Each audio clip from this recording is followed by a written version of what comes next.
and our revenue nets so that government can be able to finance some of the challenges of infrastructural development. Not just infrastructural development, but development of the people and the nation. Mr. President, I took a look at some of the details so far given in this presentation. And I want to say, Mr. President, that tax, especially established taxes system, is one of the most reliable means of government generating revenue to meet the needs and the aspiration of the people. But in so doing, Mr. President, there are some areas where I think perhaps when we get the details of the bill, deserve serious attention. And there are some of the provisions that I have issues with. Mr. President, in this country, when this government came into power and came with the enforcement of BVN, there are many billions of naira in Nigerian banks today that are idle funds. That these funds are funds that those who own them, those who deposited them, can no longer go there to take this money. They are in trillions. That explains why today, Mr. President, I'm sure you overheard when some large sum of money were discovered to have been buried somewhere. And I think the man died and people were able to expose such resources, such funds. Today, Mr. President, if our nation decides to take a searchlight to Nigerian banks, you see idle funds, some of them that were siphoned, the people are dead. Some of them, the people lack the courage to come out and claim this money. This money are in the banks. The banks are not talking, they are living fat on these resources that belongs to all of us. So I think this bill must take into consideration the fact that we have billions in banks stuck there, stolen Nigerian money. I think there is a need for us to examine those aspects. Two, Mr. President, I think one other area that we must emphasize upon is in the area of property tax, Mr. President. There are there are properties in Nigeria. In Abuja here, you see many houses completed 10 years ago. There's no nation where you see houses completed 5 years. No tenants, the people don't bother because they are stolen funds. These properties are scattered all over Nigeria. Properties built, mansions, nobody owns them, nobody is paying them, no tenants. So I think, Mr. President, these are some of the areas that we must look at in order to recover some of the wealth of our people that have been misappropriated. Apart from this, Mr. President, in a nation where some people cannot eat square meal, there are Nigerians with private jets scattered all over. What happens? What is the tax? What is the proposal of those who own private jets in Nigeria? How much are they paying? There are jets in this country owned by Nigerians, whom some of them you cannot really establish their source of livelihood. I think if we want a change and we want to expand the revenue net of our nation, it must be holistic. Let us look beyond the taxes that we affect with common people. Those who own private jets in Nigeria should be ready to help the nation now that the nation is bleeding. I think it's one aspect, Mr. President, that we must look into. Again, Mr. President, there's the issue of those who cruise in SUV cars. In some nations, Mr. President, there are taxes for those gas-guzzling vehicles. So let us have taxes for those who own four-wheel drive so that they can help the nation that is bleeding economically. Mr. President, there is this provision that the new Section 15 of the proposed bill on VAT, it gave a threshold of any company with a turnover of 25 million must render their tax on or before the 21st of every month. I think this may be a bit difficult because in a nation where contracts are awarded, executed, and payment are not made until after 4 or 5 months. Now, who do you hold responsible? So I think there's a need for us, good as the intention of this provision is, Mr. President, I think there's a need for us to look at We should not put a law in place that people find difficult to obey. When projects are done, they are not paid for until 6 months, 7 months. In fact, the ministry will not go for procurement until when it's about 4 months after the budget has been passed.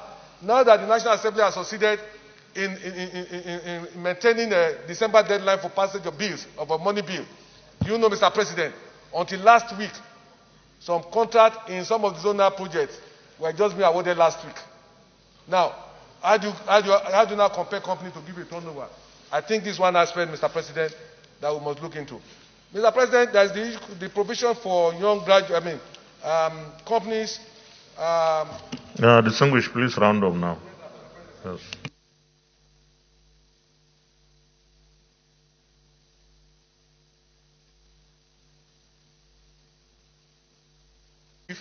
Before we start compelling them to adhere to some of these provisions in Section 28, the penalty being put in place.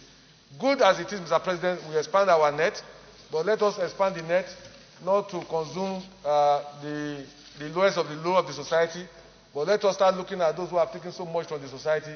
Now that society is bleeding, let us look at how those who own private jets, who own mansions and SUV cars can equally contribute to national development. God bless, Mr. President. That taxpayers are going to enjoy from some of these proposals are indeed very commendable. And I will particularly mention one of the ways that these funds are expected to be raised, which I think might end up being counterproductive. Mr. President, I want to single out the use of unclaimed dividend. Unclaimed dividend to be used for the purpose of funding 2021 should be reviewed by the executive, because these are funds whose ownership have been established, though not claimed by the real owners, but it will serve as a disincentive to investment, because these funds running into over 15 trillion are huge, and if allowed to be used in funding our budget, when the owners of these funds come up to claim them, there might be some bureaucracy involved, and the funds will not be readily available for the owners. So it will serve at this point in time as a disincentive to investment, and we are trying to attract more and more foreign investment. So anything that will seem to be counterproductive to attracting funds for productive uses in Nigeria should be discouraged.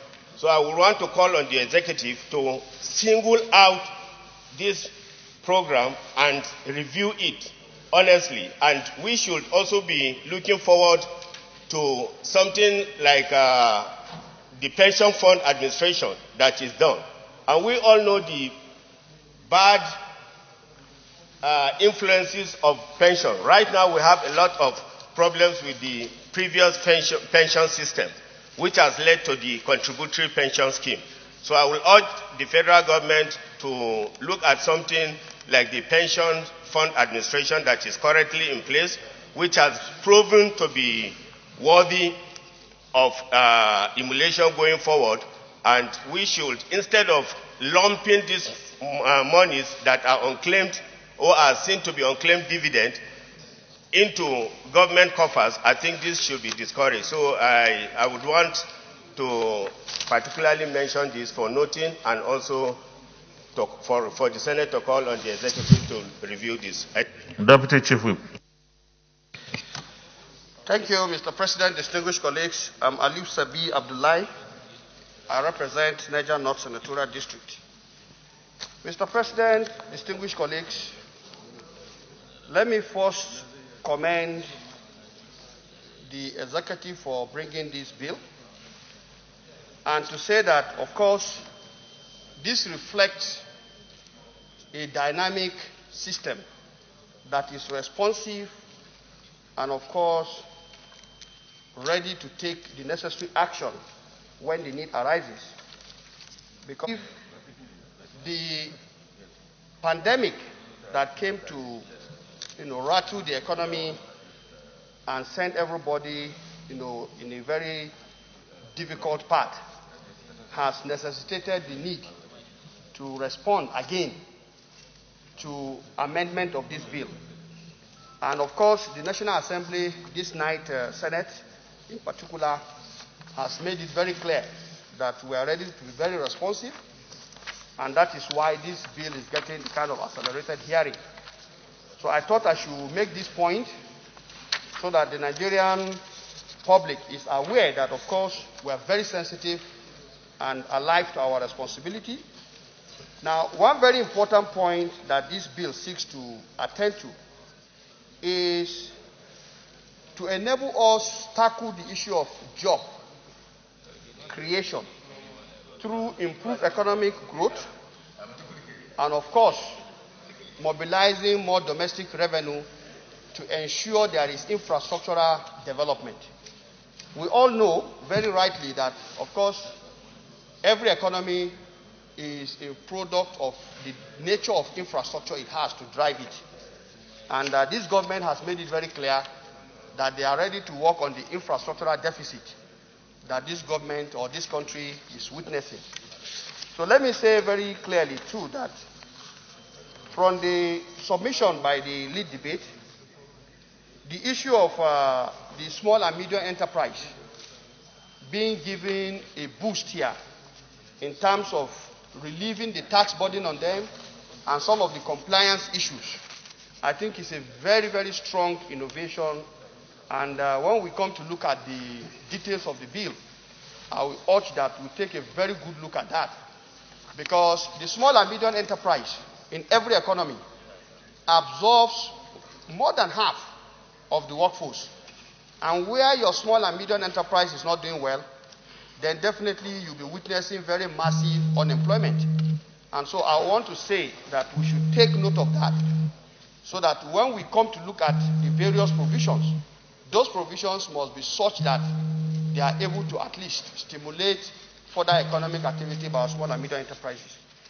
Mr. President, distinguished colleagues, one other point that has been made here, which I find very, very interesting, is the statement that tax education and sensitization of the public will go a long way in achieving compliance from taxpayers. I think beyond compliance, we need this tax education and mobilization or sensitization so that the taxpayers will begin to take interest in projects and programs as they are being implemented in the various communities. Because it is their funds that is being used to provide some of these services, and they ought to take ownership.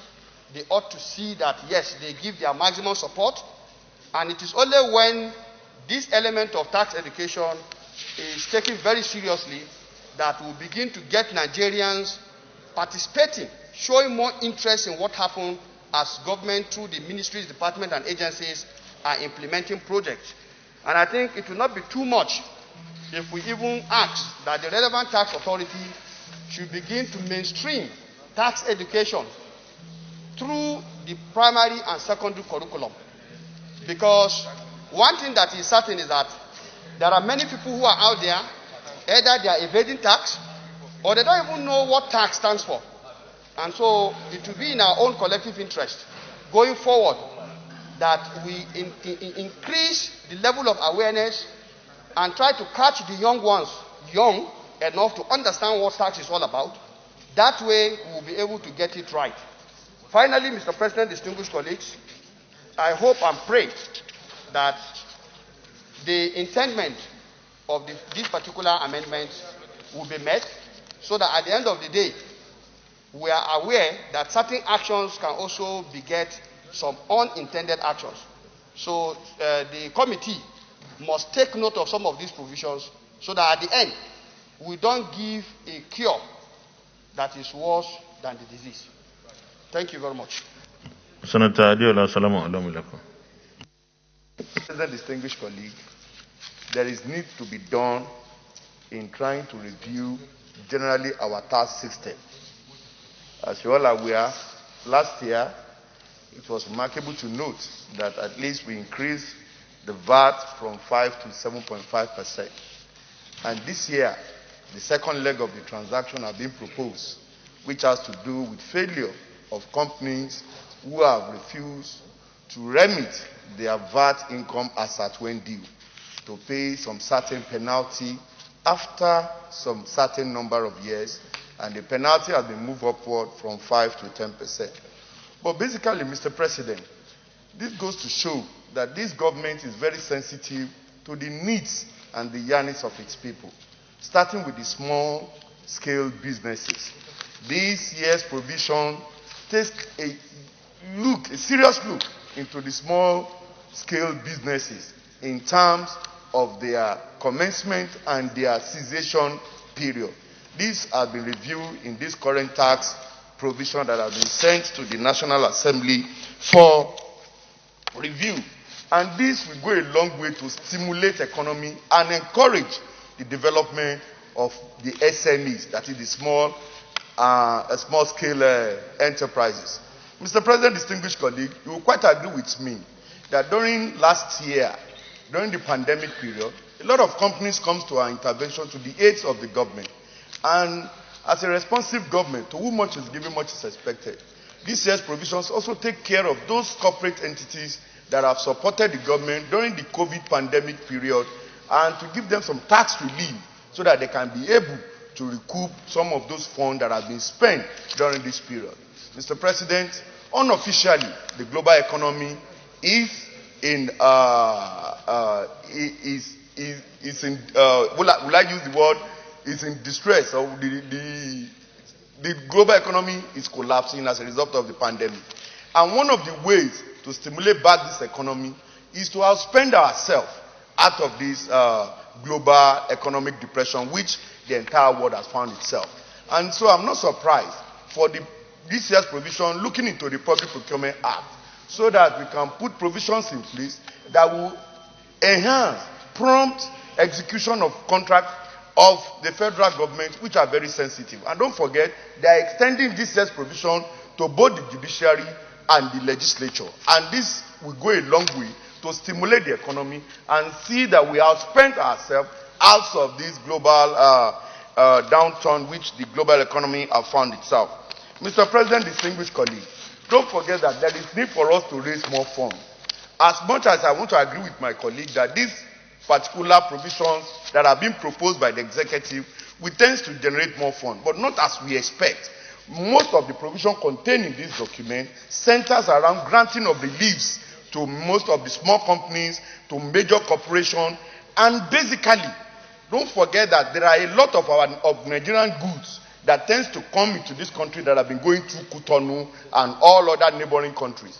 Part of what this year's finance bill tends to achieve is to ensure that we stop that particular kind of transaction, so that all our goods can come through both the land border and the sea at a very minimal rate that can be competitive with other neighboring tariffs. This is part of what this year's provision tends to achieve, and that is why we are looking into the custom tariffs and all other things, and in the procurement to outspend ourselves out of this global economic pandemic which everybody has found itself.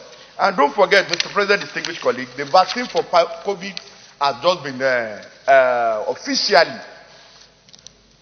been found, and UK, as of this morning, has approved the application of this vaccine on their citizenry, that is the one made by Pfizer and Biotech, has been approved. And this is a good news for us, at least, as the world continues to see an end to the global pandemic called the COVID-19. And this prompt action on the part of the federal government, coming up with this Finance Act, which is all encompassing at this point in time, will go a long way, not only to stimulate and drive our economy out of this global recession, but also will assist us to reposition our revenue generation drive and sensitize the country through prompt payment of their taxes in time, so that government can have enough at their disposal to fund their respective projects. So, Mr. President, distinguished colleagues, I am in total support of this bill, and all others that have come up with some argument, like the issue of property tax.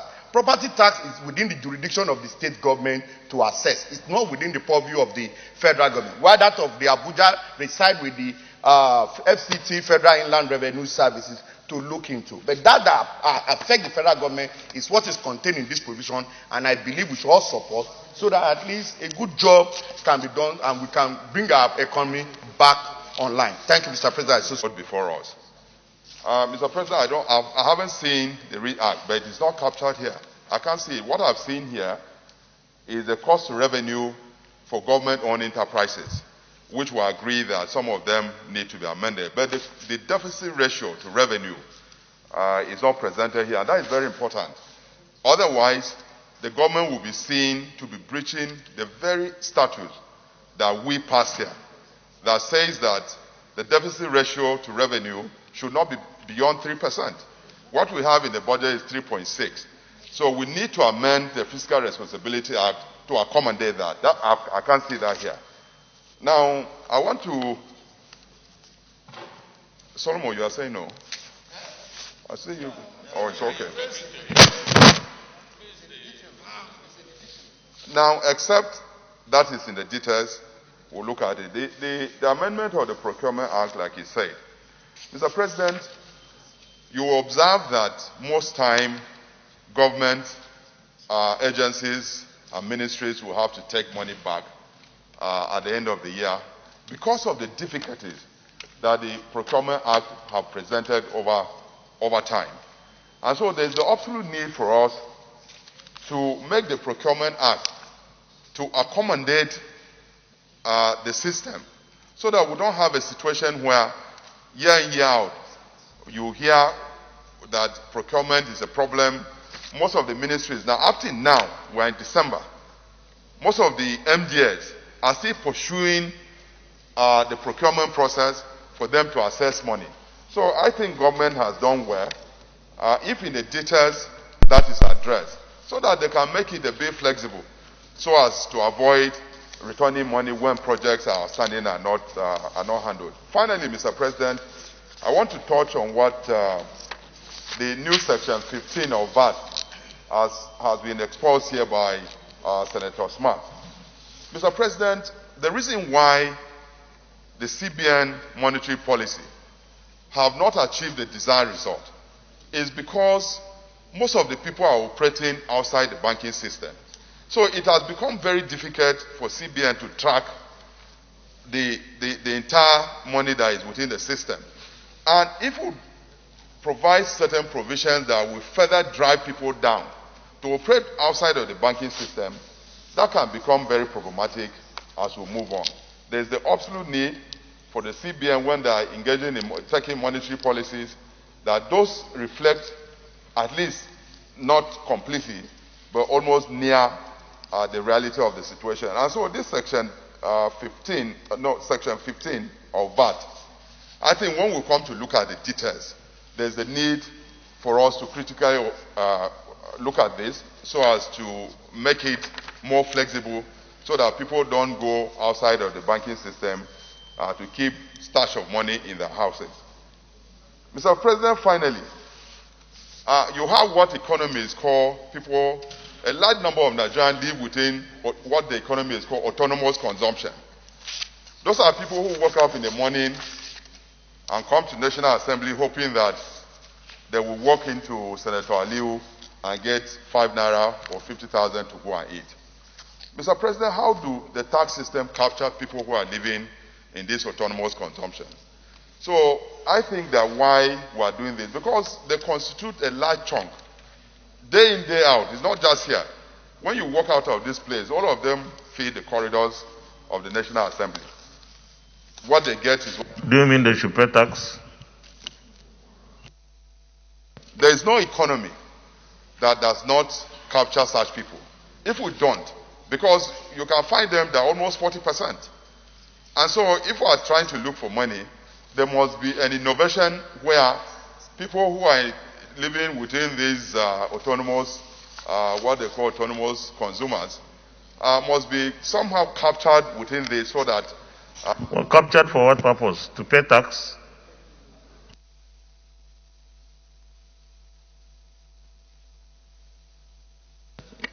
people are giving them tax incentive or exempting them, that should also be stated. But we can't continue that way because a lot of people will drift to that group. So if we don't do something, you have a situation where a lot of people will begin to drift to that group, and so you begin to decrease what you intend to get from this. Mr. President, I so submit. Senator Albert Basiakpan. Consistency and your insistence that we must sustain the January to December fiscal period has led this country to where we are today. And let me also say, Mr. President, that in doing this, we must also be conscious of the fact that investors take certain investment decisions on the basis of the position of our tax laws. Therefore, amending most of these tax laws will somehow, like the Deputy Chief Whip had actually said, will somehow also affect the confidence and the focus of an investor. But be that as it may, Mr. President, one thing is certain, because if you look at the fiscal instrument used in managing an economy, for example, it is the use of government expenditure and taxation is what is used in managing fiscal means of managing an economy. It is either you bring down, whenever you are bringing down your taxation, you must increase government expenditure. Mr. President, let us not, in a quest to generate enough money to fund our budget, impact negatively on economic activity. I'm going to align myself with just two sections of this lead debate, because I haven't seen the contents of the main bill. Mr. President, I agree in totality on the amendment to the personal income tax, because I've always insisted that it is better to bring more and more people into government tax net than increasing taxes. Because if you look at the value-added positions of bringing more people into the tax net, it is more effective in terms of the generations of our revenue. So I agree totally with the amendment to the personal income tax, where it will be made compulsory that a personal income tax identification number must be included in an account opening. By so doing, it is certain that you will trap and entrap more people into government tax net. Mr. President, let me even say something about the Fiscal Responsibility Act. Most of the revenue generating agencies still retains revenue they generate without transferring 25% as stipulated in the Fiscal Responsibility Act. Therefore, we must look at this act to show what kind of penalties and consequences can be ensured in this amendment to make it more effective. That agencies, you've been clamoring and crying out aloud on agencies who generate government revenue, then retains them and expend them the way they like.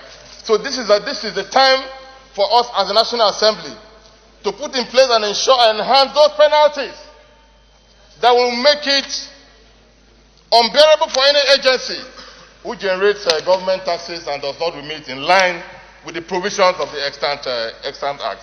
So I commend you and I commend the National Assembly for this initiative, but please, we must be cautious that, like the Deputy Chief had actually stated, that the cure that we are trying to perform might not end up compounding the woes of those that this amendment is actually meant and desirous to attend. So I thank you, Mr. President. At least they could see it. Roads were paid, at least hostels were paid. So all this has to look at, we have to look at it, Mr. President. Because there's no need every year we say we increase tax A, tax B. But at the end of the day, we don't have anything, any project on the ground to show. So I have to call on this chamber and also particularly the committee of finance committee to look at all these taxes. Not just, okay, yes, they bring it and then we agree that yes, we increase. At the end of the day, we have nothing to show. So therefore, I really, in as much as I support this bill, we have to also look at and study it and see what are we going to extract out and then what will remain there. Thank you, Mr. President. All GDP has gone down. So many countries are going into recession. The same thing as we are today, we are in a way in a recession. No matter how our projections are, we have to look inwardly to see how we can support our economy. Believing in the bilateral relationship with international donors or IMF or World Bank to support our economy cannot continue to work. Because we cannot continue going and taking loans all the time. So this finance bill, I think, is coming at the right time. This amendment is coming at the right time. But my major concern is the issue of collection and remittance. The issue of collection and remittance from all those revenue-generating agencies. This bill should adequately be able to look into that. Because there are agencies that interact with the public sector. I give example, like the aviation sector, the airline operators. They collect revenue every day when passengers travel. But that money they collect is with the airline operator, and they will keep it in an escrow account somewhere in a bank, and only God knows when it takes them to remit. So this final bill should make a provision whereby all these revenues that are being generated should be able to go to TSA, Treasury Single Account, immediately. There is a lot of accounting softwares today that will provide that opportunity where the operator will take its own money, and the money that belongs to government, which is the revenue, should be able to be remitted immediately. Most countries today operate the same thing, and it works for them. So if it works for them, I see no reason why it cannot work here. A typical example is the stamp duty. Before now, stamp duties are being collected, they are being domiciled in a bank, and for many years, nobody is talking about them, but we should know that that money that has been in the banks have been using that money to transact business, which is where they end, and then it is at the detriment of the country. So I believe if we look at these areas, the finance bill will make adequate provision for the funding of the 2021 budget and other budgets that will come. And this can also make us to go out to exit recession as quick as possible. Thank you, Mr. President. Senator Bikula Amosu. These amendments should have been made, and where is now being proposed clearly is probably because of the challenges that we are presently having, COVID and what have you. But we shouldn't have waited this far before even bringing this. But Mr. President, let me say this. I've listened to several of my colleagues, and we are all in sync with one thing, and that is the fact that, yes, we need to increase our revenue. But in increasing our revenue, we should be mindful of the fact that a good tax system is such that people will willingly want to adhere with it and pay. When we create a system that people are now running away, evading taxes, not avoiding them, then you know there's a crisis, Mr. President. Some of my colleagues have argued that a lot are outside the banking sector. A lot of our people, not even those in the informal sector, that is even doing something every day, that probably in a day they go to the market, whatever they earn, and that day that they will feed on. But there are several millions. And I'm sure that, is it Senator Susan that was saying that when you go out there, you see legion of people, everybody, begging for money. It's now a norm. And until when we do things like this, that will make all of them to work. Because ordinarily, nobody, we want to be begging. But clearly now, it's like a norm. People do not have things doing. And until when we begin to create a system that will enable our people to work, look at all our youth. And no work will be created, no employment will be created unless we have our infrastructures in place. It is when we have all these infrastructures in place that our real sector will be developed. Until our real sector is developed, we will be chasing shadows. Agriculture, mining, manufacturing. Until all of those are attended to, we will just be chasing shadow like this.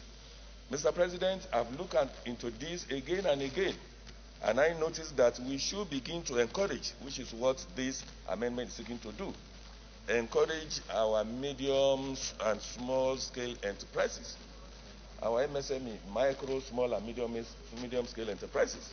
They are the arteries. They are those that will allow our people to work. Even in this chamber, even it affected almost all of us. People every day saying that we are looking for a job for, we will ask, is it for you? He said, yes, this is for my daughter, it's for my son. It's affecting all of us. People out there did not know that this thing is now the chickens are coming home to roost. Just look at the recent NSAS that we have. Until when the house, if we fail to provide for the have-nots, they will not allow us to enjoy what we have. So let me now pinpoint in all of this that have been said. I'm happy that somebody mentioned on this unclaimed dividend, even though it's not directly here. But let me say something about it. Yes, the government is right to say that let's look for money. Let's mop up all maybe fund that is there. But the way they are trying to go about it is wrong. Why do we even have this huge unclaimed dividend? It is just so straightforward. They make the system so cumbersome that it's difficult for people to access their dividend. Look at during the time of boom, all these banks, people were buying shares, buying this, buying that. And when the thing collapsed, the banks were reduced from maybe 50, about 100, to maybe maximum of 20. All of those up to today, nobody can access their dividend. And now the government are now planning to just more or less, maybe they want to access this fund. The rule says that maybe after 15 months, the unclaimed dividend will be returned back to those companies. The money are there. But what we should do is to ensure that those money work for us. It is not by maybe the government going directly through fiat and take the money. No. What we should do is to now reduce all of those bottlenecks that will enable people to claim their dividend. Once you lose your loved ones, anybody that died, it is difficult for the next of kin of people that left behind to even access those funds.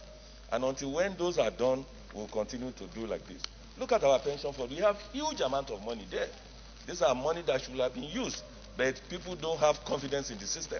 And that's why nobody is ready to let go with those money.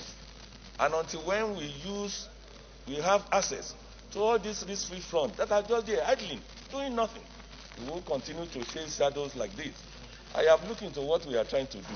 We should find a way to get all this informal sector into the banking system. And the best way to do it is to continue to encourage our people to work. And there will be no work unless we do the right thing. Infrastructure will be in place, and once infrastructure is in place, then people will begin to do the needful. If we are not careful, people will still continue to take their money out of the banking sector. International investors, even local investors, they will be wary of the system and they will not want to contribute to what is happening now. The world is not static, and that is why it is important that we should continue to move with time like this. I have seen the percentages that they've done. They've increased some, maybe from 5 to 50,000, some to even say maybe anybody above 25 million, this is what it's good. But we should do more than that. And that is why I really cannot wait to have this bill so that we can look into clauses by clauses and see how we can better the lot of our people. Mr. President, on that note, I want to say that what the amendment proposed under the Procurement Act is good as well. In a scenario where look at the month today, people are still running around. And even people that have worked before. And I'm happy in this chamber we have passed to say that the advance that they should be given should be, I think it's been increased to 35, not the party maybe 15% that the job will not be done. And years upon years, they will be saying ongoing. And clearly, you know the results. money will be misappropriated. There are some other areas where we should look into, and that is the area of wastages, how we can reduce our costs. Indeed, we are battling with one now, in a scenario where you just have 500 and something people and earning 9 billion. Then you need to look at it. So, Mr. President, this amendment is coming at the right time. And we should look beyond what the challenges that we are having now, because we are going to surmount this and what happens after this challenge. So I so submit, Mr. President. Thank you. Senator Ahmad Adamaleru.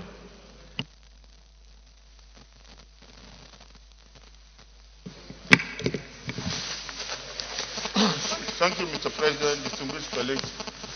I remain Muhammad Adamu Aleru, representing Kebbi Central. Mr. President, I rise to give my support to this important bill, principally because there is sharp fall in revenue from oil, and because of that, there is need to look inward. We have to block all loopholes and leakages to ensure that we collect enough revenue in order to implement the policies and programs of this government. It is for that reason that I lend my support to this very important bill. But, Mr. President, there are other very important issues that need to be looked into. The informal sector has not been cut in the tax net. It is even stated that the informal sector has a lot of money that is unaccounted for, and there is need for the Federal Inland Revenue Service and even Nigerian Customs Service to also look into the way of bringing the informal sector into the tax net. It is by so doing that we will maximize, the revenue collection. Mr. President, equally important is the way we clear our goods at the port. Our ports are very, very expensive. That's why many importers are now running to neighboring ports like Cotonou and Lomé to clear their goods. And mostly they clear them and bring them into the country without payment of import duty, simply because of stringent conditions that are operating in our port. Mr. President, there is need to make our ports more friendly so that businesses can thrive in these ports. Mr. President,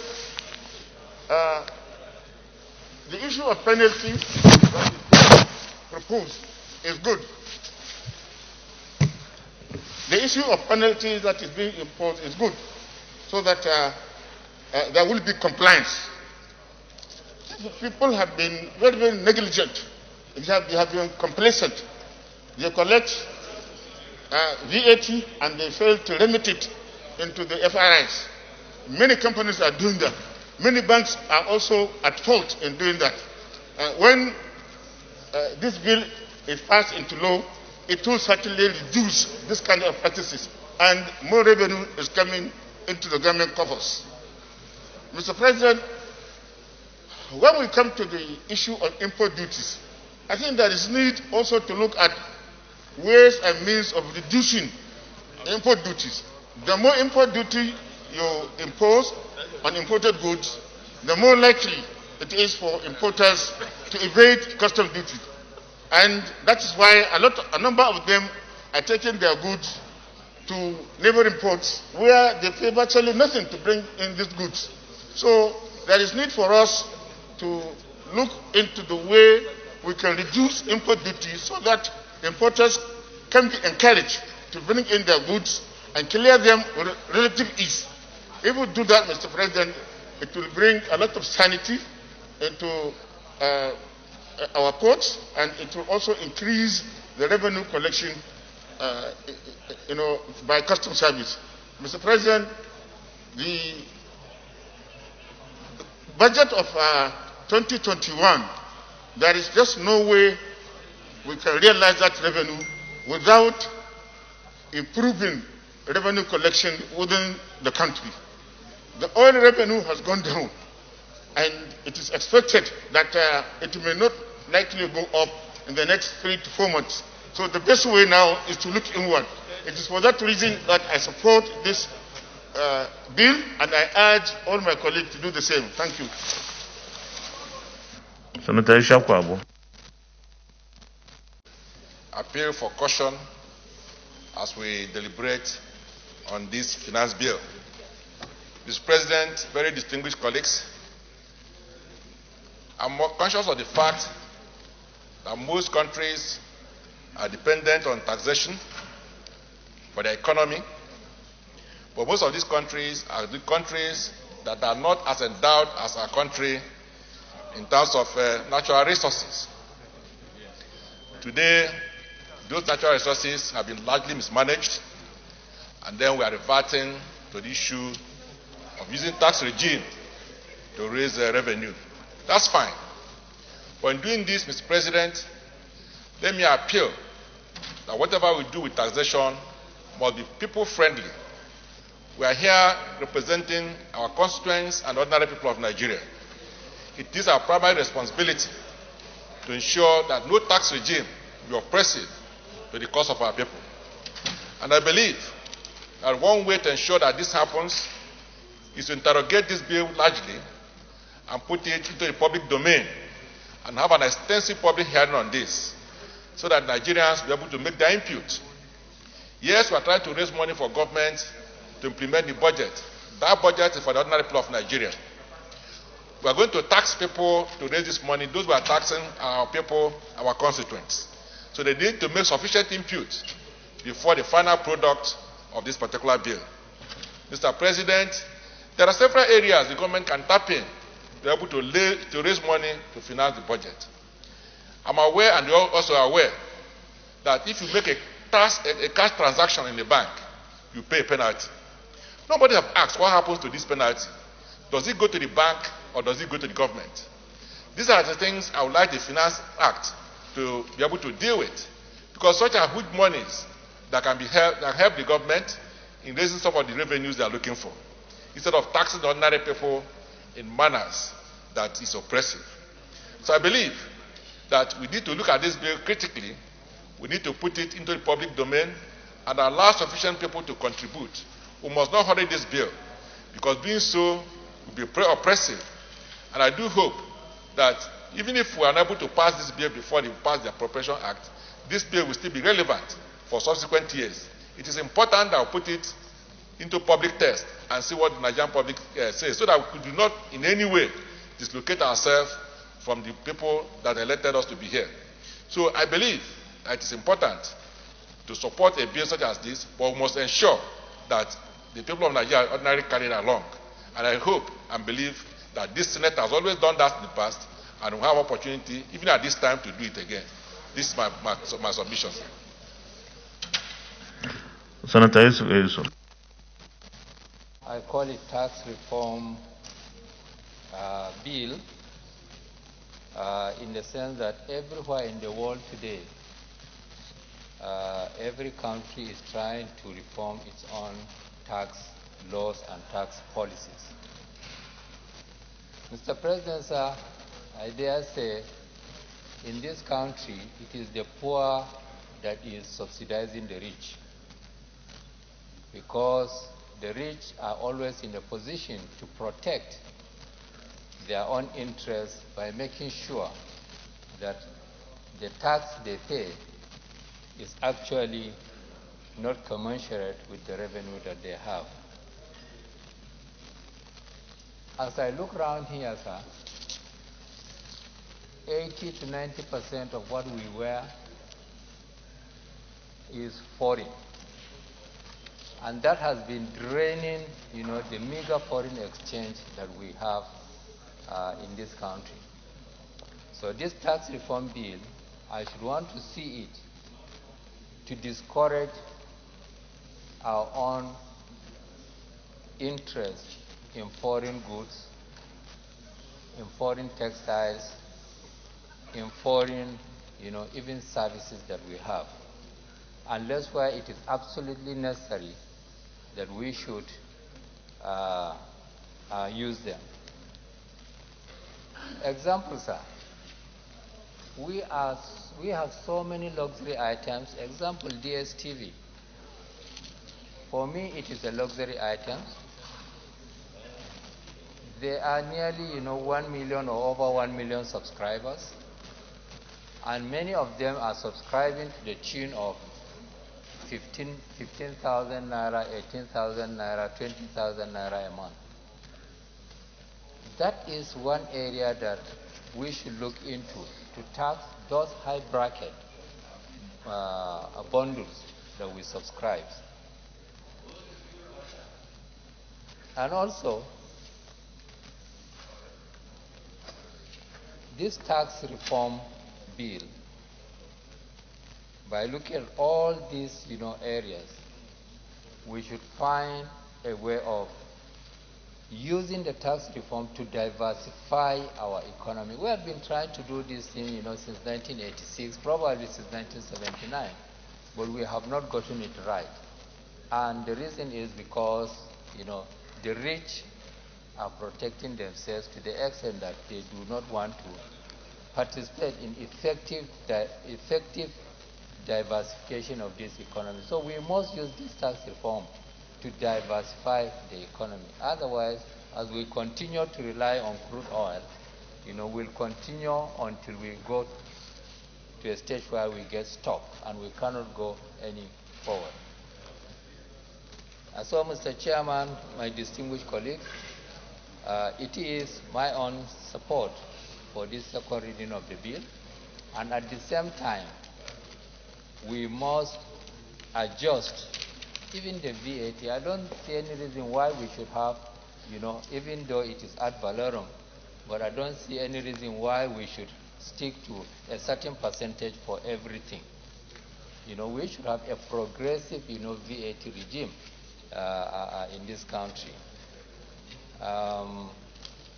Also, sir, in order to improve, the financial management, we have to accept the fact that our attitudes must change towards protecting,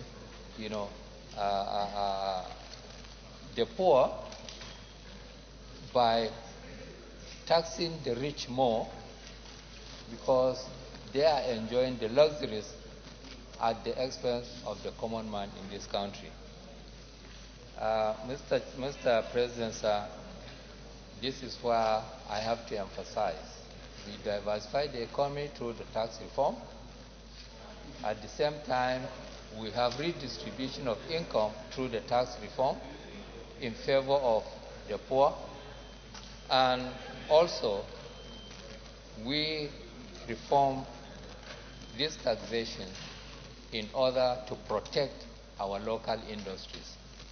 Our local industries, who cannot afford, I think we should give them, a long period of tax holidays, or even, reduce the tax rate, probably 10%, instead of clicking, to the level that we are today. By this, Mr. President, sir, I support the second reading of this bill. I so second. Thank you very much. Senator Matthew Yorogide. That is before us. I believe it's a welcome development because what is important at this point in time is for us to be able to elicit development in our country. And to do that, we will need all the resources that we can generate to be able to do this development. Mr. President, it is true that the finance bill is talking about funds generation or income generation. And all our existing acts are already mentioned in this bill for amendment.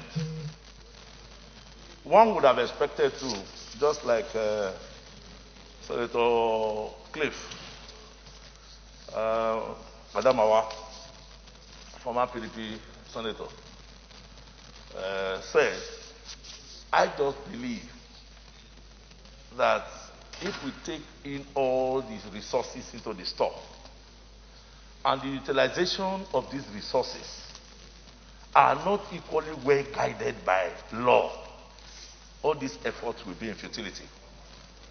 Mr. President, I'm talking from the position of experience that we have seen thus far. You will recall that the finance bill for 2019 was passed by the National Assembly and sent to by Mr. President. Yes, it is true that any act that we have can always be amended to meet the exigencies of the moment. Therefore, looking for amendment in all these existing acts, I think is very well founded. But I believe we should equally, join income generation with income utilization, or fund generation and fund utilization. Because these two, they are the components of our budget. The revenue side, and then of course, the expenditure side.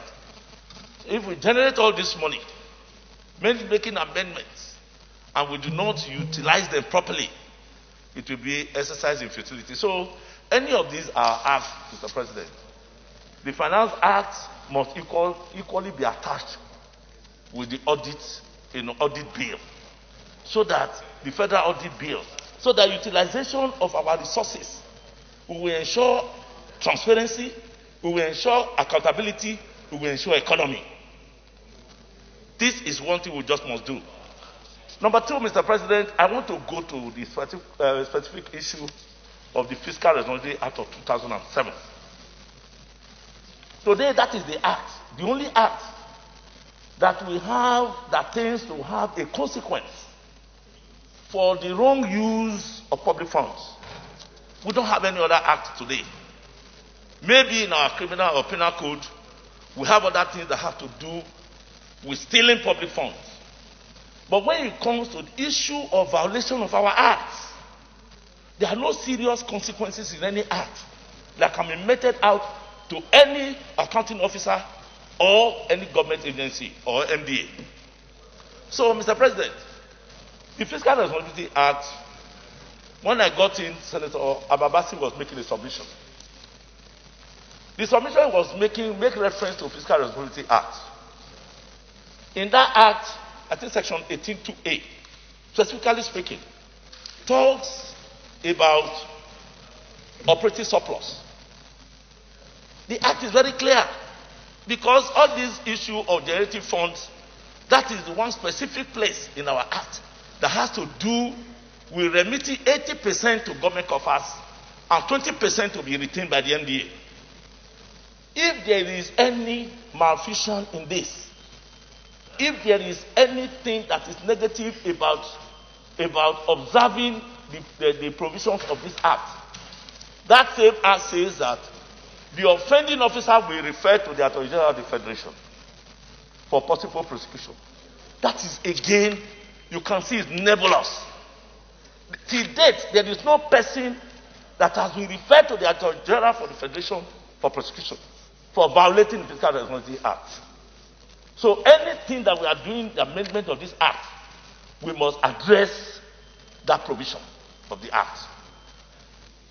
Number two, Mr. President, the IGRO, internally generated revenue, that we're talking about, all of these two come under this amendment that we are seeking for the finance bill. What is IGRO? And is there any law, is there any act of the National Assembly that tends to put in place consequences for the wrong utilization of internally generated revenue? Internally generated revenue by NDAs is what they get in outside of budgetary provision. Anything they have to do. If we check the NDAs one by one, if you go to the federal tertiary health institutions, the teaching hospitals, university teaching hospitals, virtually all of them, and the federal medical centers, you go to other agencies of government, they equally have a different application of IGRO. There is no act that says this is what it must be. And there is a misconception along the line, all of them. If you ask them, they will tell you, we remit 75%. You ask them, they will say, we remit 80%. You ask them, they will say, we remit 25%. The only thing that has to do with IGRO is only a government circular. That government circular, I think it came in about 2015 or 2016. saying that 75% must be utilized by the agency and 25% paid to government coffers. So we too must harmonize all of this. Most of the time, agencies come to do budget defense. The Songo should round up now.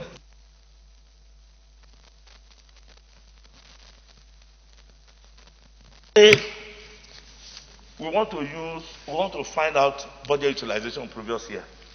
Many of them do not give account of the IGRO. And this IGRO does not even know what we mean by gross income and by net income of IGRO. So please, let us put all of this in all our intending laws, in all these our bills, so that there is a clear understanding of revenue generation. And then, of course, with agencies, let us put our eyes on what they are able to generate. And if they fall short of the law, we must be able to put an act in place to spare consequences for violation. Thank you, Mr. President. Thank you very much. Distinguished colleagues, is there any